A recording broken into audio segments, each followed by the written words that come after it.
la South Africa kwa sababu wenzetu kule kuna mambo ya xenophobia, ubaguzi dhidi ya watu wageni yanaendelea. Nina habari hapa ambayo inahusiana na hiyo, ambayo ni latest kabisa. Sasa kutokana na kinachoendelea, mamlaka za Afrika Kusini zimeahidi kuchukua hatua kali dhidi ya wahusika wa mashambulizi ya kibaguzi dhidi ya raia wa Ghana na wageni wengine kufuatia kuongezeka kwa mvutano wa kidiplomasia kati ya Pretoria na Accra. Ahadi hiyo imetolewa siku moja baada ya Ghana kuwasilisha malalamiko rasmi kufuatia kusambaa kwa video kwenye mitandao ya kijamii zinazoonyesha matukio ya vurugu dhidi ya wageni. Waziri wa mambo ya nje wa Ghana, Samuel Okzeto Ablakwa, alimuita balozi wa Afrika Kusini na kuomba hatua za haraka ili kuzuia hali hiyo isizidi kuwa mbaya. Hofu iliongezeka baada ya tukio lililoripotiwa katika jimbo la KwaZulu-Natal, ambapo raia wa Ghana alikabiliwa na watu waliomtaka athibitishe uhalali wake wa kuishi nchini humo na kuambiwa aondoke na aende kurekebisha nchi yake, kwa mujibu wa Wizara ya Mambo ya Nje ya Ghana. Kwa upande wake, Wizara ya Polisi ya Afrika Kusini ilisema kuwa watu wote watakaobainika kushiriki au kuchochea mashambulizi ya kibaguzi watatambuliwa, kukamatwa na kufikishwa mahakamani. Vitendo vya uvunjifu wa sheria, vitisho na vurugu dhidi ya jamii za wahamiaji havina nafasi katika demokrasia yetu ya kikatiba, alisema waziri wa mambo ya nje wa Afrika Kusini Ronald Lamola katika kikao cha maafisa wa serikali. Lamola aliongeza kuwa vurugu dhidi ya wahamiaji ni tishio kwa utaratibu wa kikatiba wa nchi hiyo. Mamlaka pia zimewataka viongozi wa jamii na mashirika ya kiraia kusaidia kuzuia mashambulizi zaidi na kuhimiza mazungumzo. Wanaharakati wa haki za wahamiaji wanasema wageni mara nyingi hulaumiwa kwa matatizo ya kiuchumi ya Afrika Kusini, hali iliyochochea mashambulizi ya mara kwa mara ya kibaguzi. Actually nimefurahi kwamba tumezungumzia, kwa sababu ilikuwa inaniumiza sana roho nikiona, na inasikitisha kwa sababu inaonesha umaskini wa Mwafrika sio resources. Umaskini wa Mwafrika ni akili yake. Na nakumbuka tarehe 24 Oktoba, kabla sijasafiri kwenda Urusi, nilikuwa nafanya uchambuzi fulani wa baadhi ya mambo ya ndani hapa. Nikaongelea aina ya raia wa kuogopa sana ambao ni wa kusababisha madhara. Nikawaita raia wa kuangushia jumba bovu. Ni watu ambao, na hawa wanatuhusu hata sisi, katika ndugu zetu, katika washikaji zetu, katika saiko zetu. Ni watu ambao hawakubali responsibility wao kazi yao ni kusema mimi kaka yangu anisaidii, mimi bosi wangu ananipelekesha, mimi mwalimu wangu ananipa homework nyingi, mimi ndugu zangu hawana msaada wote, serikali yangu haifanyi hivi. Hakuna watu wabaya wa kujizungu, yani kuwa karibu nao kama watu wa aina hii. Sasa wenzangu wametoa takwimu. Mimi naamini hata wakitolewa wote South Africa, kusibaki na hata foreigner mmoja, haitobadilisha maisha ya hao watu, kwa sababu ya shida ni mentality. Takwimu amezelezea hapo, mfano kama Henry, na hii ni act tulizungumza, kama alivyosema tushai kuizungumzia hapo kipindi cha nyuma, act ambayo ndio ilipitishwa South Africa ya kupelekea mali, asilimia kubwa ya ardhi na mfumo wa mali uwe katika minority ambao ni watu weupe, na waliobakia wachache weusi wakajazanwa sehemu moja. Sasa kama shida ni mali, kama shida ni nani, kwa nini msiende kwa wale, especially tumeona Malema, ndo maana anaitwa hata chama chake kakiita economic freedom, kwa sababu anaamini uhuru unatokana na uhuru wa kiuchumi. Hata upewe uhuru wa bendera, hautokuwa na uhuru wowote as long as hauna uhuru wa kiuchumi. Wale ndo wenye mali, wale ndo wamekamata asilimia kubwa ya ardhi, wale ndo wenye mifumo. Naomba ni wakati tunaendelea nikupe hii figure kidogo hapa, dakika moja ama sekunde. Wanasema kwamba the top 10% of the population owns 86% of all aggregate wealth. The elite ama ile top 1% yenyewe ina hold asilimia 55 ya utajiri wa Afrika ya Kusini. Mona, ambayo inasemwa ni, yani hiyo asilimia moja inasemwa ni watu 3500. Hao ndio yani ambao wana own hiyo asilimia 55 ya utajiri mzima.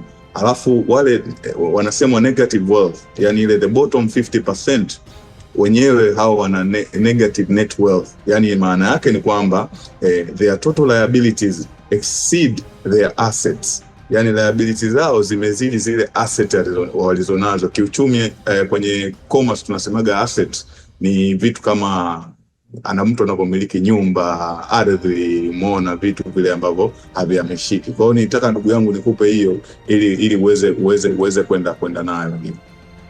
Asante. So ukija ukiangalia watu wa chini wana negative wealth, na ndo hao ambao au foreigners. Ukiangalia ma foreigners wana duka kama sisi la mangi hapa, wana vibiashara vidogo vidogo. Unaenda kumshambulia mtu kama yule ambaye sio kwamba anajitajirisha au ana mamali kama wale wazungu ambao wana mamali na wamekamata ardhi. Juzi wanapambana sana kuna sheria ya kutaka warudishiwe ardhi kwa sababu zile ardhi zilichukuliwa kinyume na sheria huko South Africa. So ukirudi huko nakuja kuona na inasikitisha sana, especially Henry kaelezea vizuri sana na Ali kwamba Afrika nzima ilijitoa muhanga kwa sababu ya kuisupport South Africa. Mimi juzi nimepiga trip, nimeenda all the way Iringa. Kuna maeneo mpaka leo yanaitwa kwa majina ya Kizulu ya South Africa. Kwa sababu gani? Walipokuja pale wala South Africa wakati wanakimbia kule, tuliwapokea Tanzania kwa resources zetu chini ya Mwalimu Nyerere, wakapewa maeneo kuanzia Morogoro all the way mpaka Iringa, wakazaa. Kuna watoto ukikuta kule, ukiangalia familia yake ana jina la Kizulu, na tukawasupport. Na sehemu ya kwanza ambayo Mandela alipozuru baada ya kutoka jela alikuwa ni Tanzania.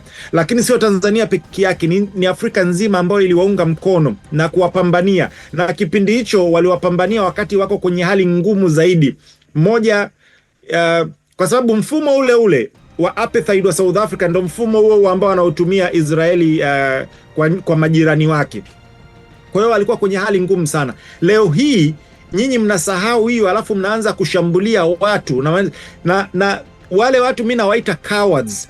Ni watu wa ovyo, ni watu waoga, kwa sababu unashambulia mtu ambaye hawezi kujidefend. Nimekutana na video kadhaa. Kuna mwamba mmoja, na mimi kwa mara ya kwanza huwa nasema hivi, mimi sisapoti Mtanzania kwa sababu ni Mtanzania, sisapoti Mmarekani kwa sababu ni Mmarekani, simsapoti Iran kwa sababu ni Muirani, sapoti nchi yoyote au Muislamu kwa sababu ni Muislamu. Mimi nasapoti haki. Kwa hiyo iwapo itatokea Muisraeli katika jambo fulani, haki ni ya kwake, nitamsapoti kwenye hilo. Iwapo itatokea Mkristo kwenye jambo fulani, haki ni ya kwake, nitampa hiyo. Iwapo itatokea Mtanzania kwenye jambo fulani, haki ni ya kwake, nitampa kwenye hiyo. Sasa wamekuta, kuna mwamba mmoja nimetoka kuangalia hapa video yake, white kavamiwa na weusi wawili. Yule jamaa kwanza yuko vizuri, kapigana nao wote wawili at the same time, kawadondosha wote wawili, kawakalisha wote wawili. Watu wameshangilia. Tumeona ile video ya kundi la watu weusi wameenda kutaka kuvamia weupe, wamejiorganize, kikanuka, wakakutana na kichapo, ikabidi warudi nyuma. Kwa hiyo wanachokifanya ni kushambulia watu ambao hawawezi wakajidefend. Na hiyo mentality hata huku kwetu kwa bahati mbaya ipo. Kuna na hii kwa bahati mbaya, yani nasema ndio kilichochangia hata tulichopitia kipindi fulani hapa nyuma katika miezi fulani, kwa sababu ni watu ambao kazi yao ni kuangushia watu jumba bovu. Leo hii utasikia mtu anasema hakuna ajira. Sasa unajiuliza wale wote walioajiriwa ni kina nani? Kwamba kuna watu wameajiriwa cha kwanza, lakini utasikia kwamba kuna watu ambao hawajaajiriwa wamejiajiri. Mimi wanatolea mfano watu ambao wakaosh. Mimi alhamdulillah Mungu amenijalia na gari yangu, naenda kuosha. Ukikaa pale wakati ninakaa mimi, akili yangu inavyofanya kazi very analytical, na hesabu idadi ya magari ambao, kwa sababu inachukua let's say kama dakika 20 mpaka nusu saa gari yako kuoshwa, idadi ya magari yanayokuja na kuondoka. Yule mtu minimum anaosha magari 10 kwa siku. Kwa gari moja ni shilingi 3,000. Maji halipii kwa sababu wao wanakata pipe wanachukua pale. Kifuko kimoja cha sabuni kinaweza kikatosha siku nzima. Kwa hiyo kwa 3,000 mara 10 ni 30. Let's say tuchukulia ametoa gharama yake 10,000 ya nauli ya kuja kurudi, chakula na kitu kama hicho, ambayo haizidi. Unakuta yule mtu anaingiza hela kuliko yule mtu ambaye tunang'ang'ania kwenda kuajiriwa. Kwa hiyo umaskini wetu sisi wa Afrika ni mentality yetu. Wale ambao wanafanya hivyo ni cowards, cha kwanza. Cha pili, msishangae mimi nimeenda South Africa. Kuna maeneo ambayo South Africa wa serikali haina nguvu ndani ya South Africa. Yani makundi ndo yenye nguvu. mshikaji wangu ule Coleman alisahau simu iPhone yake, iPhone 16 kwenye Uber. Baadaye akapiga, ikapokelewa. Aliyepokea akaitrace, ikaonekana kuna sehemu anaita Central District, Cape Town, not Cape Town, Johannesburg. Hiyo ni sehemu ambayo serikali haina mamlaka humo ndani. Akampigia muhusika, akapokea. Alikuwa ni mkuu wa kundi. Akasema, bana, sikiliza, hii simu nishachukuliwa na mtu kashafika dau, siwezi hautoipata. Na hiyo simu inapigwa akitokea polisi. Kwa hiyo msishangae kuona kinachotokea. Kuna baadhi ya maeneo, si tulienda Chinatown, na moja ya maamuzi ambayo yangetukosta, niliyasema ni ya ovyo kabisa, ni kwenda Chinatown. Bro, Chinatown ni kama Kariakoo kabisa unapopaona, lakini panalindwa. Kuna watu wana mamitutu na ulinzi wa hali ya juu katika eneo hilo. Sisi wakati tunatoka pale, ilikuwa mimi, kulikuwa kuna dokta mmoja wa kike na mshikaji wangu mmoja ambaye tulikutana huko tukafahamiana, katokea Seychelles. Tulikuwa tunafuatwa. Nashukuru Mungu, instinct na jinsi nilivyokuwa na washauri wenzangu to move, wanatufuata, nikamwambia okay, let's split. Tukahamia upande wa pili, wakahama upande wa pili, tukahamia upande wa kushoto, wengine wakatangulia, wengine. Kwa kuna moves tulikuwa tunafanya ambazo ziliwa disorient, kwamba jamaa wametushtukia, wamenotice tunawafuata, na hata movement zao sio, yani itafanya hili zoezi kuwa ngumu.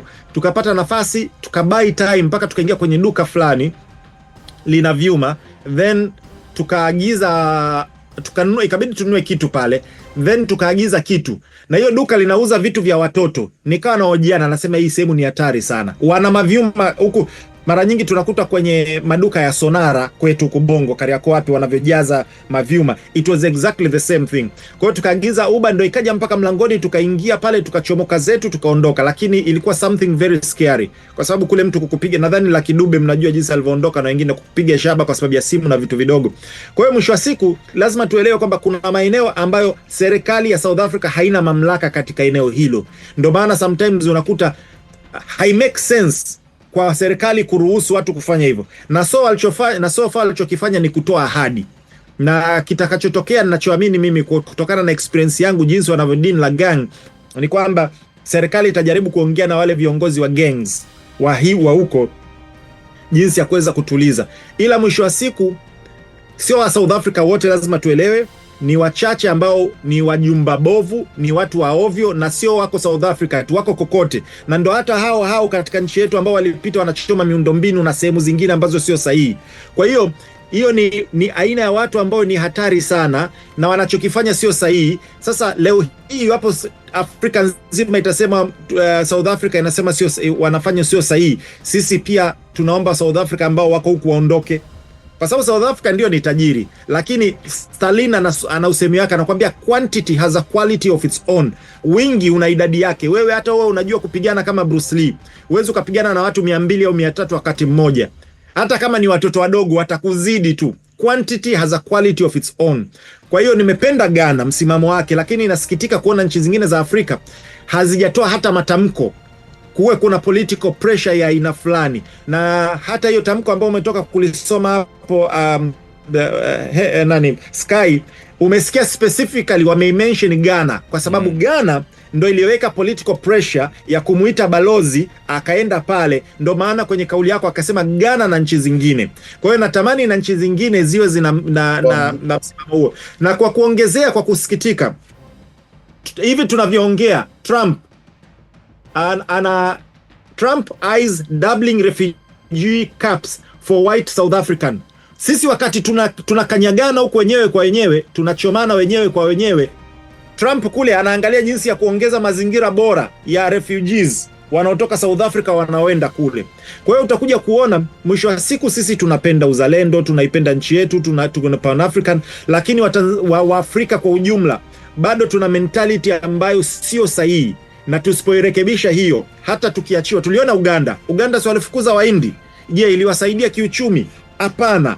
Hata leo hii hapa tukifukuza, let's say wakiwafukuza hao foreigners wote huko South Africa, wakaondoka kama walivyo, wakaacha mali zote, ikiwepo wazungu au ambao wanasemekana ndo wana own ile nchi, haitoendelea kwa sababu ya mentality yao. Kwa hiyo sometimes hii jambo linanisikitisha, lakini the truth has to be said. Sometimes kwa kiwango kikubwa wa Afrika kuna baadhi ya, na hii kuna jamaa profesa mmoja nilikuwa namsikiliza akawa anaelezea kwa nini sisi hatuendelei. Kwa nini kuna miundombinu ilijengwa wakati wa wakoloni ikawa inafanya kazi, lakini kuna miundombinu ya kisasa zaidi imejengwa sasa hivi lakini inawahi kuharibika. Akasema kwa sababu hatuna culture ya maintenance. Sisi wa Afrika hatuna kabisa hiyo culture hiyo. Ndio maana kuna baadhi ya biashara ambazo ni ngumu kuzifanya kwetu. Mfano kuna zile vending machine ambazo tunaonaga kwenye movie za wenzetu ziko mabarabarani, unaingiza hela inatoa soda. Sisi ukiweka hiyo, watu akili yetu na culture yetu, moja kwa moja mtu anafikiria aje avunje aibe. Unawekewa taa, mtu anaenda anapanda kwenye taa anaenda kuiba taa. Unawekewa taa mabarabarani, watu wanaenda au anachukua kama chuma chakavu. Yes. Mpaka kuna kipindi ilitoka sheria kali sana na biti kali sana. Walikuwa, mnakumbuka walikuwa naiba sana mifuniko ya chemba zile za barabarani. Sasa ikatoka biti kali sana kutoka serikalini hapa Bongo. Kuanzia wanunuzi, kwa sababu wale wanajulikana, wakichukua wanaenda kuwauzia vimachakavu. Ikawekwa sheria kwamba hata nyinyi mnaununua, ukikutwa na ile, msala wake ni kama umekutwa na meno ya tembo. Natolea mfano. Ikapelekea ile kupungua. Kwa hiyo pia sisi tuna mentality ya hatuna mentality ya kumaintain tunavyovitengeneza. So far tunatengenezaga barabara nzuri, sikatai zipo mbovu. Tunatengenezaga hospitali nzuri, sikatai zipo mbovu. Tunatengeneza let's say kama sasa hivi Dar es Salaam nzima kila unapopita kuna ujenzi. Lakini culture yetu, angalia hata kwenye usafi tu. Yani tunashindwa, mimi kuna vitu vingine ambavyo unashindwa kuelewa. Na napenda sana kauli ambayo ali-echo Mwalimu Nyerere na alikuwa anai-echo kutoka kwa Kennedy. Anasema, don't ask what America will do for you, ask what will you do for America. Sisi tumekaa tunalalamika tufanyiwe. Nani anaichafua mitaa yetu? Si ni sisi wenyewe ndo tunautupa pale matakataka. Alafu tunalalamika serikali. Iwapo sisi tungekuwa tuna mifumo mizuri ya kuacha kila kwenye nyumba mtu anachukua taka zake anaziweka sehemu moja, zinakusanywa sehemu moja, kama ni za kuchoma, kama kuna utaratibu wa kimtaa wa kuchukua. Sisi wenyewe ndo tunachafua, sisi wenyewe ndo tunazibu mitaro yetu, sisi wenyewe ndo tunaenda kukaa katika mazingira ambayo yamepigwa marufuku kwamba ikitokea wakati wa mvua kuna mafuriko watu wataathirika. Ila sisi wao tunaenda kujenga hapo, alafu tunakuja tunaanza kulalamikia mamlaka. Kwa hiyo kwenye mentality ndo shida wa mnyororo wa Mwafrika. As long as hatuja change hiyo, hata tupewe nini, hata tupewe mikopo, hata tupewe mali, hata tujengewe mabarabara, na hata tuachiwe tulivyo navyo, hatuto badilika. Na hii ndo ninayosema ni mentality, na ndo hicho tunakiona South Africa, na huenda tukaona katika sehemu zingine. Inasikitisha. Ndio maana mimi sasa hivi wanasema hivi, katika kipindi ambacho nchi zetu zinahitaji, tuna viongozi wazuri, ila tunahitaji mentors, tunahitaji walimu. Na most of the founding fathers wa hizi nchi zetu za Kiafrika walikuwa mentors, hawakuwa tu kiongozi. Mwalimu Nyerere, he was a mentor. Anakuelewesha madhara ya kitu, anakuelewesha kitu mpaka unakaa na kuingia, unaanza kuona umuhimu wa kile kitu au madhara ya kitu. Same thing Thomas Sankara, same thing kwa Kwame Nkrumah na wengineo, they were mentors. Nani huyu Mandela anakuambia it always seems impossible till it's done. Kwa hiyo ile ni mentorship. Kwa hiyo natamani sasa hivi hata katika nchi yangu natamani tuwe tuna viongozi ambao ni mentors, ili kurudisha na kutoa fikra ambazo sio sahihi, la sivyo tena tuna kizazi ambacho ni cha ovyo kabisa. Na ninaongea kwa takwimu. Juzi kulikuwa kuna ripoti ya Pentagon, ya kwenye Congress ya Marekani. Inasema hivi, katika kizazi ambacho, vizazi vyote ukiacha Gen Z kurudi nyuma, kila kizazi kilikuwa ni bora na kilikuwa ni smarter, waerevu zaidi, na walikuwa na uwezo zaidi, cognitive ability, kuliko vizazi vilivyopita huko nyuma, kasoro Gen Z. Gen Z ni opposite. Wamezidiwa learning ability, wamezidiwa uvumilivu wao, wamezidiwa cognitive ability yao, wamezidiwa hata uwezo wao wa takwimu na kila kitu. Kwa hiyo kwa sababu gani? Naamini ulezi ulitoka, ndo matokeo yake uzalendo unaondoka, matokeo yake maadili yanaondoka. Ikiondoka ndo tunafika kule. Kwa hiyo ni kitu ambacho hichi kinanisikitisha sana, na nimependa sana actually tumekiongelea GPS kwa sababu ni kitu kilikuwa kinaniumiza sana. Kwa hiyo kwa ufupi naomba niishie hapa, lakini naongea kwa machungu kwa sababu najua shida ni mentorship. Video hii imekupa thamani, maarifa au hata mtazamo mpya, na kualika kusupport channel hii. Kwa sasa hatuna wadhamini. Kila video inatengenezwa kwa passion, kwa dhamira ya kukuletea maudhui yenye kuelimisha na kuzindua akili. Mchango wako, haijalishi ni kiasi gani, husaidia moja kwa moja gharama za uzalishaji, utafiti, vifaa, na kuniruhusu kuendelea kuunda maudhui kwa uhuru bila kuathiri ubora au misingi ya Fuse ambayo ni facts and logic.